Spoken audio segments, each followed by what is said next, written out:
मराठी विज्ञान परिषद ठाणे विभाग आणि Indala college of engineering polytechnic and pharmacy Kalyan यांच्या संयुक्त विद्यमाने सृजन कुंभ 2026 या राष्ट्रीय स्तरावरील महत्त्वपूर्ण उदयोन्मुख तंत्रज्ञान शिबिर संमेलनाचं आयोजन करण्यात आलेलं आहे।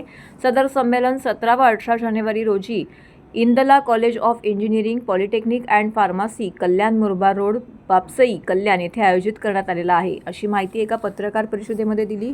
या पत्रकार परिषदेला मराठी विज्ञान परिषद ठाणे विभागाचे अध्यक्ष Dakru Soman, secretary Namdev Mandage, Indala group of इन्स्टिट्यूशनचे कार्यकारी संचालक डॉक्टर विजय महाजन इत्यादी मान्यवर उपस्थित होते।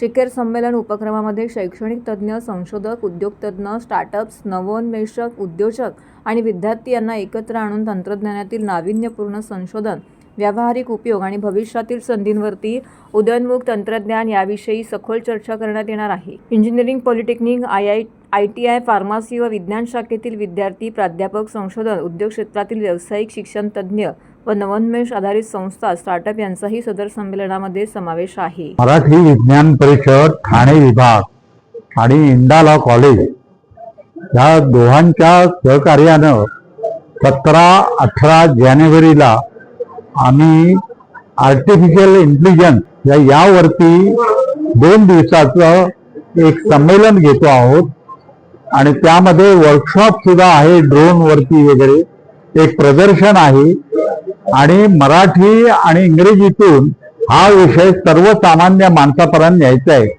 आपल्याला माहिती आहे आर्टिफिशियल इंटेलिजन्सचा उपयोग हा मेडिकल, फायनान्स, कर्मणूक सर्वच क्षेत्रामध्ये होणार आहे।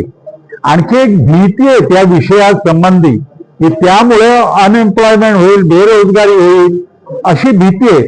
ती भीती काढून टाकण्यासाठी आणि आर्टिफिशियल इंटेलिजन्सचा उपयोग वेगवेगळ्या विज्ञान विषयक शाखांमध्ये कसा करून घ्यायचा त्याबद्दलची माहिती आम्ही देणार आहोत। आणि विशेषतः विद्यार्थ्यांना जर पुढचं शिक्षण घ्यायचं असेल तर ते कुठल्या शाखेमध्ये घ्यावं, हा विषय कसा शिकवावा, कसा शिकवला जाणार आहे आणि पुढचं शिक्षणाची पद्धत कशी राहणार आहे याबद्दल माहिती या 2 दिवसाच्या संमेलनामध्ये देणार आहोत।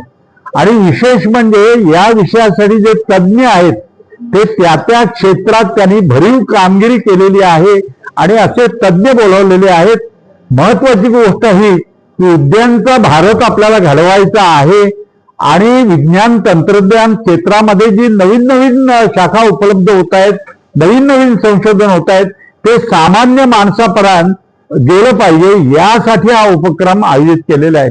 मला खात्री आहे की या 2 दिवसाच्या संमेलनामध्ये अनेक लोक सहभागी होतील आणि आर्टिफिशियल इंटेलिजन्स हा विषयाबद्दलची माहिती करून घेतील। विशेषतः ठाणे जिल्ह्यामध्ये हा उपक्रम आम्ही घेतोय आणि मराठी विज्ञान परिषद यानंतर 2026 मध्ये वेगवेगळ्या ठिकाणी सुद्धा अशा प्रकारचे कार्यक्रम करायचा आमचा विचार आहे। तेव्हा सर्वांनी यात सहभागी व्हावं। धन्यवाद।